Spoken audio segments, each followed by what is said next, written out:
Bien, bonsoir à tout le monde. Après les remerciements d'usage aux organisateurs de cette belle journée, je veux juste préciser que je suis paléontologue et archéozoologue. Voilà, ça c'est ma spécialité. Et dans notre communauté quaternariste, on oppose parfois les méthodes de datation dites absolues, qui sont essentiellement basées sur des approches qui relèvent de la physique et de la chimie, et les méthodes dites relatives, qui généralement font appel aux sciences naturelles, autant sur les faunes ou sur les flores, mais aussi sur les contextes culturels avec des technocomplexes basés sur des outillages lithiques, céramiques, cultuels, artistiques, symboliques, etc. Les données et informations issues de ces deux approches peuvent être convergentes, mais aussi parfois divergentes. Et dans cette contribution que je vous présente aujourd'hui, qui se veut à portée pédagogique, en fait, je voudrais insister sur la nécessaire complémentarité de l'une et de l'autre de ces méthodes, illustrant le dialogue nécessaire, indispensable qu'on doit avoir et qui existe, et vous l'avez vu dans les autres contributions d'ailleurs, entre les différentes spécialités et spécialistes. Et comme j'ai mis dans mon petit résumé que je vous ai dit, j'ai commencé, ça aurait pu s'appeler entre absolu et relatif. Et je vais illustrer mon propos à travers trois exemples pris ici et là. Et on va commencer tout d'abord en Afrique, un petit voyage, je dirais, exotique, et notamment dans le rift est-africain. Le rift est-africain qui part de Djibouti et qui, sur à peu près 6000 km, entaille toute la façade orientale du grand continent africain. Et en particulier, je vais vous parler d'une région du lac Turkana qui se trouve entre le grand dôme éthiopien et le dôme kényan. Ça s'appelle le bassin de l'Omo-Turkana, l'Omo en Éthiopie et Turkana au Kenya, et en particulier qui est riche, qui est vraiment un hotspot de la paléobiodiversité et en paléoanthropologie et en archéologie, avec des formations Mio-Plio-Pléistocène qui se trouvent autour du lac Turkana dans tout ce bassin, ce grand bassin. Et je vais vous parler notamment d'une formation qui se trouve à l'est du lac Turkana, anciennement East Rudolph, qui s'appelle la Kobifora Formation, qui est constituée d'à peu près 560 mètres cumulés d'un certain nombre de dépôts, à la fois fluolacustres et aussi volcano-sédimentaires, constitués de sable, de limon, d'argile et notamment de cinérite, ces tufs qui sont des cendres volcaniques, qui sont riches en ponce et en téphra et qui sont le support en fait de toute la mise en place de la chronologie absolue, entre autres, pas seulement, de ces formations, qui sont globalement datées entre 4 millions et 700 000 ans.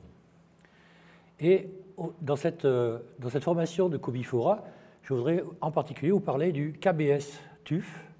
KBS-TUF qui vient de l'acronyme de K. Behrensmeyer Site. C'est un TUF très très important, dans lequel, en 1972, a été trouvé, juste en dessous de ce TUF, le crâne d'un homininé, Rudolfensis habilis. Et en fait, ce crâne a fait l'objet d'une controverse qui a duré plusieurs années sur son âge. Et c'était le premier homme dans le sens genre homo, associé également à de l'outillage lithique.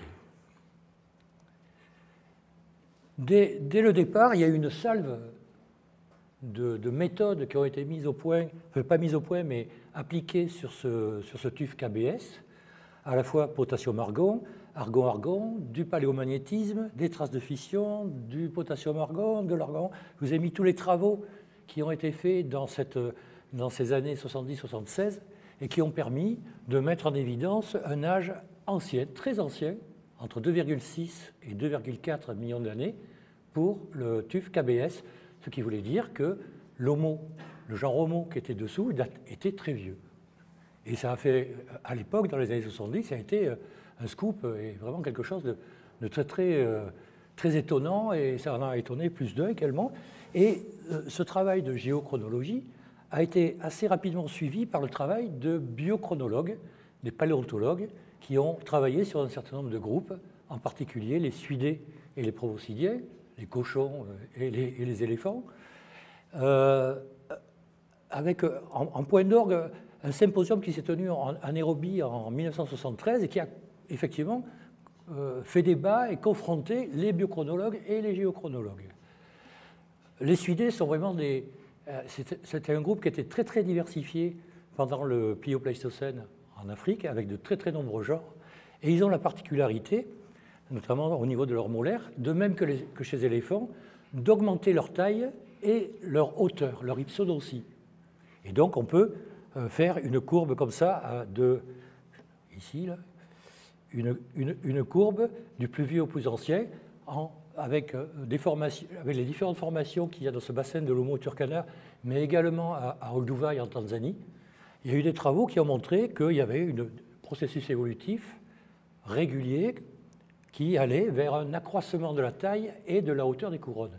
C'est tout à fait comparable à ce qu'on trouve pour les proboscidiens. Et suite à ces travaux, notamment de Harris et White, un âge de 1,9 à 1,7 million d'années a été proposé, corroboré par les travaux de Bedin donc sur les proboscidiens, d'Eisenman sur les équidés, de Guérin sur les rhinocéros, qui donnaient également la même fourchette.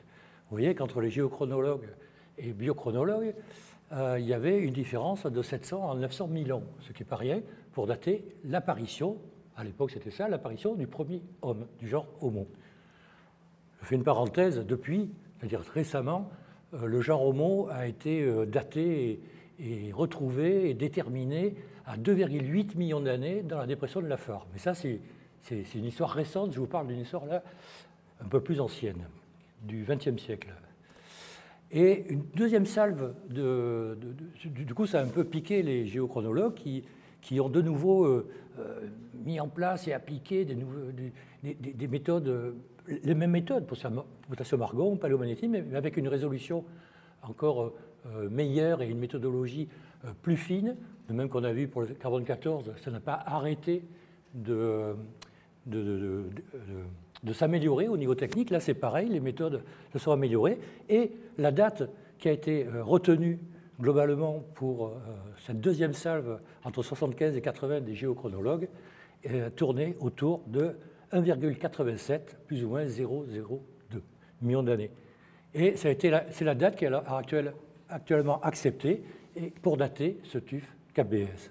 Et comme Hay, dans un papier de Nature en 80, voilà, la controverse qui a duré quasiment 20 ans sur la datation de ce tuf KBS avec un enjeu très important sur l'apparition du genre Homo a été résolue, mais ça a demandé une confrontation et une discussion, un dialogue entre les paléontologues et les géochronologues. Ça, c'est le premier exemple que je voulais vous montrer. On est un peu loin du radiocarbone. On va y revenir dans mon deuxième exemple. Deuxième exemple, là on retourne en Europe du Sud. Et là, ben, ma foi, suite aux deux leçons magistrales que nous avons entendues ce matin par Édouard et cet après-midi par Thibault, je fais un peu mea culpa parce que ce que je vais vous présenter, je ne dis pas que c'est faux, mais la calibration est absolument nécessaire. Il faut redater avec des nouvelles méthodes. Et ce que je vais vous présenter, ben, c'est un travail que j'ai fait il y a une vingtaine d'années sur la base de datation de l'époque, qui, vous verrez, qui sont discutables, forcément. Je ne dis pas qu'elles sont toutes fausses, d'ailleurs, mais voilà. Donc, on a réuni, pour le sud de l'Europe, on a fait une base de données sur les associations de grands mammifères, qui représentent à peu près 755 associations mammaliennes, de 230 sites. On a contraint cette base de données dans le cadre des intérêts Heinrich, avec des événements, par rapport aux événements d'Heinrich.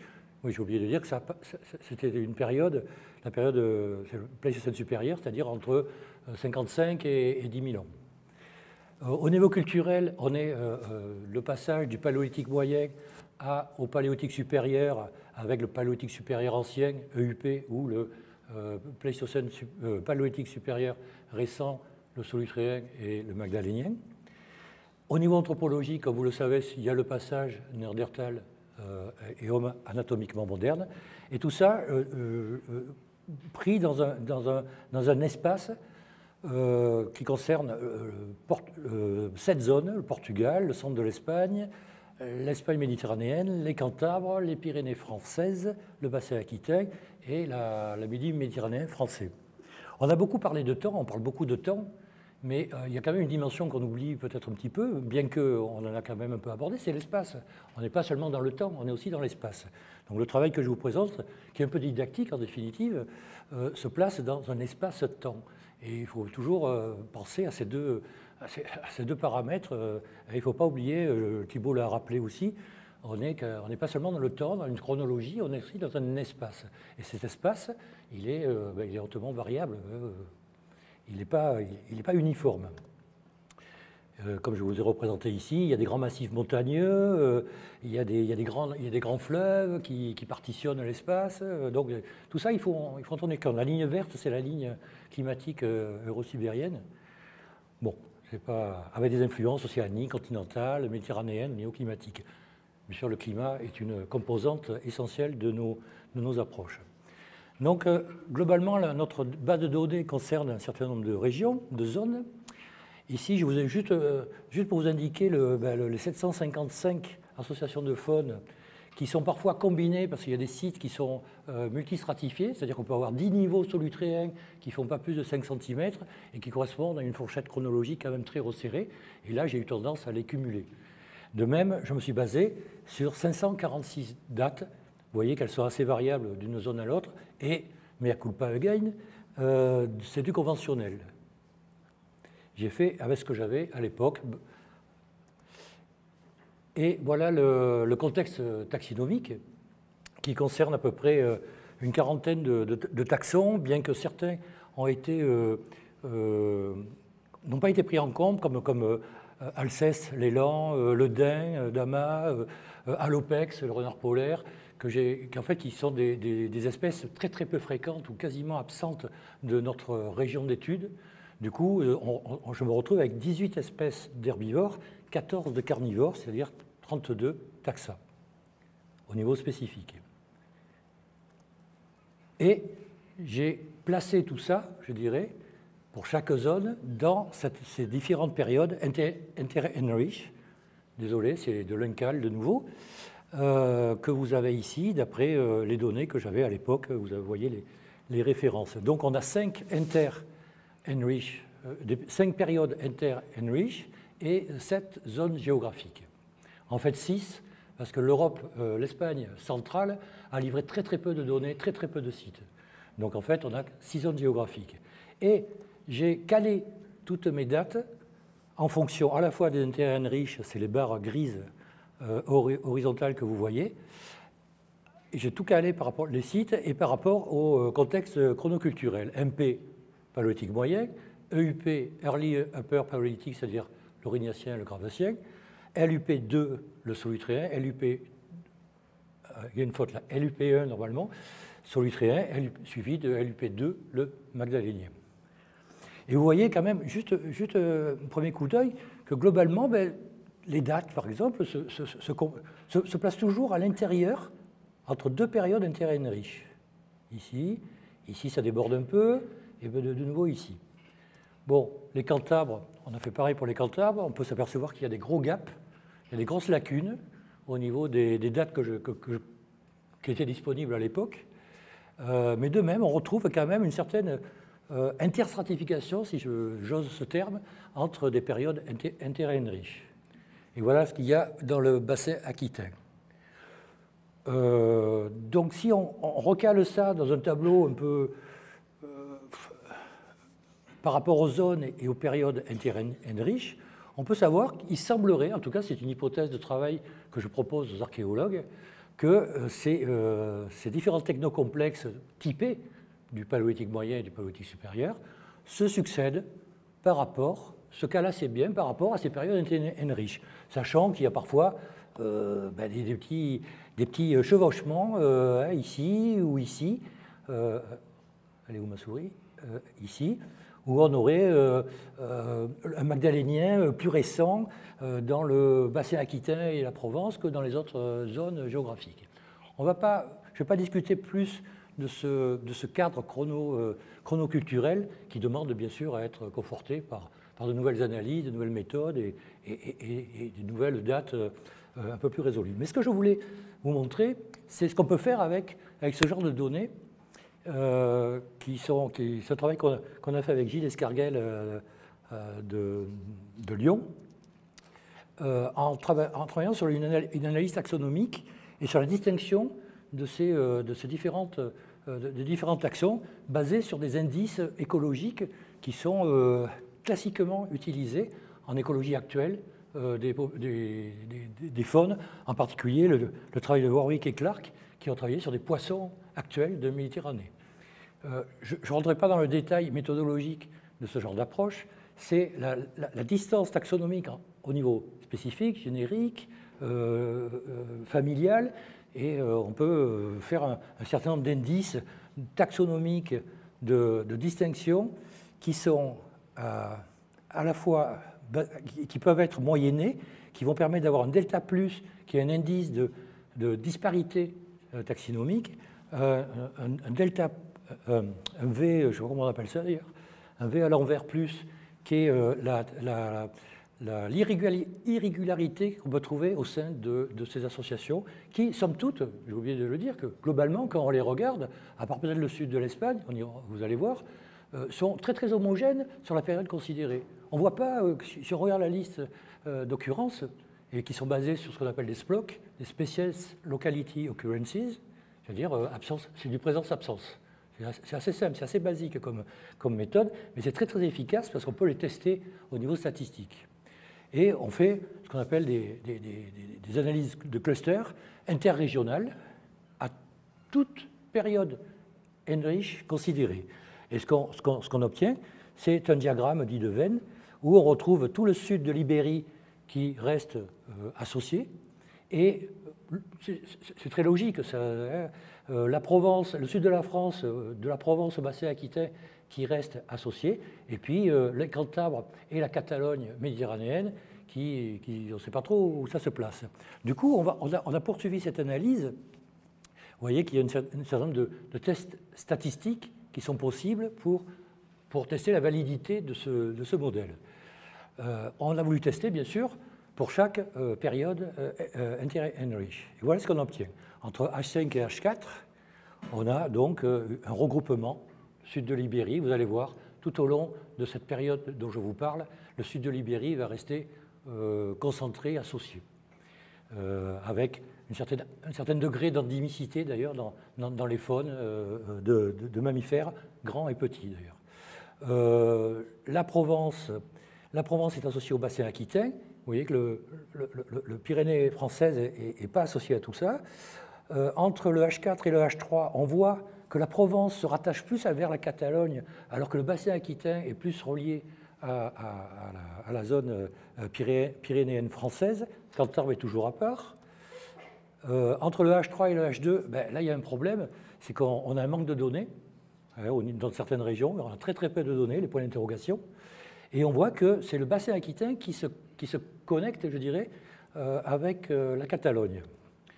Enfin, le H2.1, là, il y a toujours le sud de l'Ibérie qui reste distinct, et les régions semblent indépendantes. Et puis le H1, où là, on remarque que la Catalogne va plus se tourner, je fais entre guillemets, va plus avoir des liens avec le sud de l'Ibérie, et on retrouve le sud de la France un peu plus relié. Donc, globalement, les zones entre le Portugal et le sud de l'Espagne, comme je vous dis, sont toujours clusterées. Cluster, c'est un terme qui est devenu à la mode depuis quelque temps. La zone de Catalogne soit est associée au nord, en Provence, en Aquitaine, ou dans le sud de l'Espagne. Les Cantabres et les Pyrénées françaises, on ne sait pas trop où elles se placent, on manque de données. Et enfin, la zone du bassin aquitain, la zone 6, est soit associée à la Provence, soit associée aux Pyrénées. Globalement parlant, si on résume ça par à partir de cette matrice euclidienne qu'on a produit à l'intérieur de cet espace-temps considéré, on s'aperçoit qu'il y a donc une relation biogéographique et bioécosystémique, je pourrais dire, entre les régions qui se fait de cette façon-là, avec étonnamment une coupure au niveau des Pyrénées. Il y a vraiment une différence entre les Pyrénées méditerranéennes et les Pyrénées atlantiques. Et puis, ici, la Cantarbre, qui est toujours un peu isolée, avec ici aucune relation, par exemple, avec les faunes portugaises. Et ça, on connaît bien ce phénomène, puisque vous savez que les débris, les icebergs débris vont venir jusqu'à ces latitudes. Et ce corridor, ce corner de l'Espagne du Nord a toujours été quelque chose de très froid et pas tellement peuplé par les hommes ou par les animaux. Voilà. Le troisième exemple, ben on grossit la loupe, on passe de l'Afrique à la petite France, la petite Europe du Sud, et maintenant un cas vraiment beaucoup plus ponctuel qui est la grotte Cosquer. Je ne vais pas vous faire l'affront de vous expliquer où se trouve la grotte Cosquer, elle n'est pas loin de chez nous. C'est une grotte qui est ennoyée à l'heure actuelle par la mer et dont le bestiaire est très très riche. Et là, on touche un peu aussi à l'art du coup. Et vous allez voir la relation qu'on peut faire entre, de manière indirecte, inférentielle, sur ce qu'on a de représenté, ce qu'on avait dans l'environnement et les dates qu'on a sur certaines bestioles. Les chefs de file du bestiaire de la grotte Cosquer, c'est le cheval, le bouquetin, le roc, le bison, le cerf. À côté de ça, on a des représentations de phoques, de pingouins, de saïgas, de chamois, de félins et de mégacéros. Ce que j'ai mis en jaune, le roc, le cerf et le mégacéros, sont assez étonnants dans cette association, je dirais, association pariétale. C'est un peu antinomique avec le reste de ce bestiaire qui est constitué d'éléments plutôt traditionnellement de type glaciaire. Et les dates faites par Hélène Valadas d'ailleurs placent. Alors, c'est des dates, je ne connais pas le détail d'ailleurs sur quoi elles ont été faites exactement. En tout cas, il y a des gravures et des peintures au charbon, donc elles ont été faites bien sûr sur du charbon. Et globalement, les dates de Cosquer indiquent une fourchette allant de 33 à 20 000 ans BP, col BP, c'est-à-dire plus ou moins centré sur le dernier maximum glaciaire. Voilà ce bestiaire avec un peu un détail quantitatif. Il y a quand même 177 figurations et 11 espèces différentes, des peintures, des gravures, et c'est une liste qui n'est pas exhaustive parce qu'il y a énormément encore de travail à faire et qui vont être faits sur cette grotte pour recenser toutes les figurations qui se trouvent dans cette grotte. Donc on retrouve les chevaux, bouquetins, bisons ou aurochs et les cerfs en chef de file. On avait, il y a quelque temps, également fait un travail de cartographie sous la houlette de Nicole Petimer. À ce propos, là aussi, je fais un peu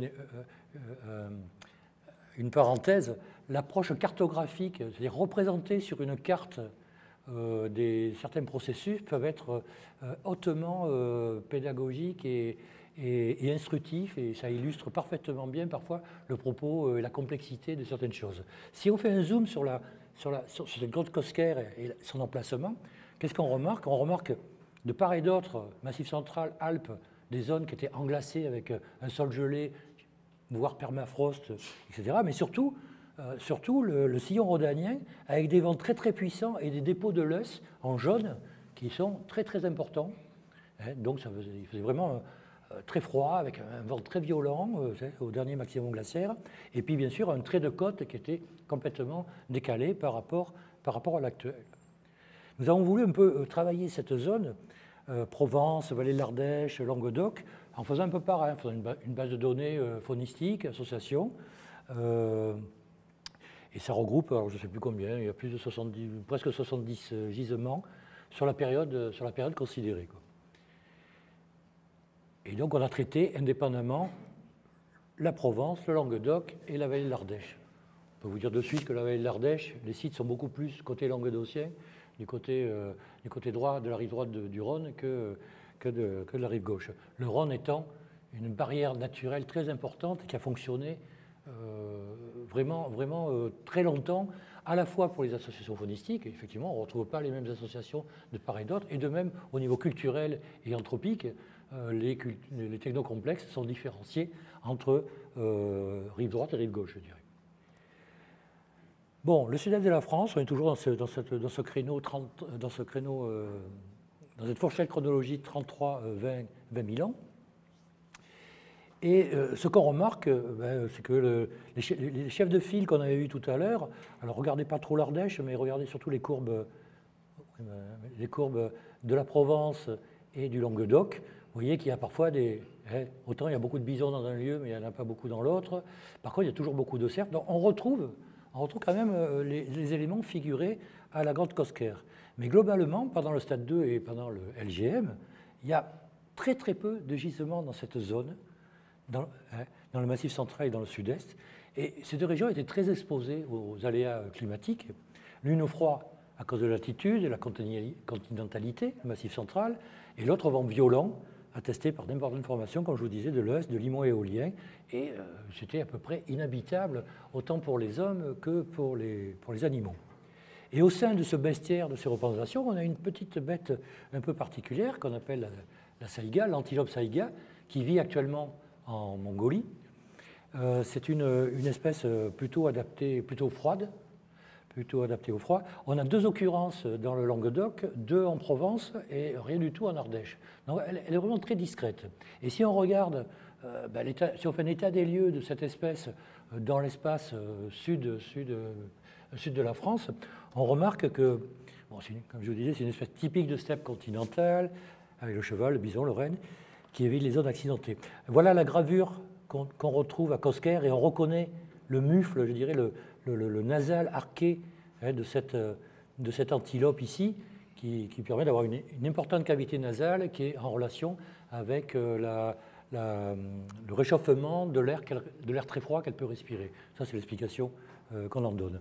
Cette saïga, si on considère durant le Pléistocène, on constate qu'elle est venue 2 fois en Europe de l'Ouest, pendant des périodes froides et sèches, l'une au stade site entre 180 et 130 000 ans, l'autre au stade 2 entre 24 et 11 000 ans. Et quand on regarde les sites qu'on trouve dans le sud de la France, on s'aperçoit qu'il y a de très nombreux gisements dans le sud-ouest qui livrent des restes de saïga, que ce soit en Gironde ou en Dordogne. Et tous ces gisements sont bien datés, ou doivent être mieux datés, mais globalement ils sont bien datés sur la période entre 15 et 12 500 ans. Par contre, ils sont rares dans le sud-est. Ils ont fait des incursions dans le sud-est, pareil, à Chinchon, dans le Vaucluse, dans le Gard, dans les Bouches-du-Rhône. Il y a très peu de sites. Et pareil, ces sites ont été datés et donnent une fourchette entre 13 000 et environ 11 500. Donc, il y a eu cette migration donc, au stade 2, qui est certainement une migration par les voies germano-polonaises, les grandes plaines germano-polonaises venant de Mongolie. Elle s'est très bien acclimatée et développée dans le sud-ouest de la France, et en zone refuge vers la fin de cette période, elles sont venues coloniser quelque peu le sud-est de la France, qui était vraiment une zone de refuge pour cette espèce dans l'accro et les plaines rhodaniennes. Ce qui suppose, par rapport à ce qu'on a vu tout à l'heure des datations 33-20 000 ans de la grotte Cosquer, qu'il y a une occupation probablement beaucoup plus récente à Cosquer que celle proposée. Voilà, c'était juste une manière indirecte d'inférer une occupation qui n'a pas été encore datée ni remarquée par les archéologues dans la grotte Cosquer. Voilà, c'est quelques exemples un peu illustratifs de ce que je voulais vous dire sur la nécessité, et je sais qu'on le fait, mais qu'il faut encore plus le faire, de la complémentarité de nos approches. Nous ne sommes pas seulement des utilisateurs de dates, mais nous sommes aussi des commentateurs et des pourvoyeurs et des interprétateurs de ces dates que nous offrent si généreusement nos collègues. Donc, j'enfonce un clou, certainement, mais c'est la nécessité de faire des recherches pluridisciplinaires et interdisciplinaires, très à la mode, l'interdisciplinarité, afin d'obtenir d'indispensables convergences entre des méthodes et approches complémentaires. Donc, c'est un dialogue entre absolu et relatif. Je ne suis pas sûr que l'absolu soit vraiment si absolu et le relatif si relatif d'ailleurs. Mais ce dialogue, je sais qu'on le fait, le dialogue. On est quand même une communauté relativement limitée, mais il faut encore plus, je dirais. Voilà, c'est Monsieur Plus, quoi. Voilà, merci de votre attention.